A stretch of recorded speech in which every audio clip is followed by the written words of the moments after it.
Street, Scholastica. Today the church celebrates the feast of Saint Scholastica, the sister of Saint Benedict. She consecrated her life to God from her earliest youth. She founded and governed a monastery of nuns at Plombariola, about 5 miles from that of the monastery of Saint Benedict. Street, Benedict directed his sister and the nuns of the monastery.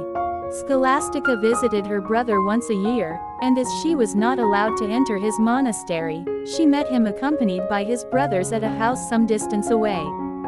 The visits were spent in discussing together on spiritual matters.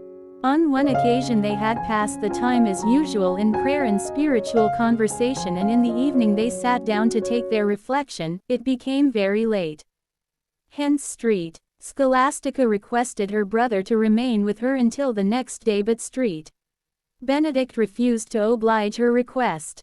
She prayed to the Lord, and suddenly there was a furious thunderstorm that allowed neither Street, Benedict nor any of his companions to return home. Street, Scholastica and his brother spent the night in discussing about the spiritual matters. The next morning they parted to meet no more on earth. 3 days later Street, Scholastica died, and her holy brother Street, Benedict beheld her soul in a vision as it ascended into heaven. He sent his brothers of the monastery to bring her body and laid it in the tomb he had prepared for himself. Today's gospel passage is about the multiplication of loaves. Jesus multiplies out of his compassion for the crowd, and the multiplication happens with what was offered to him.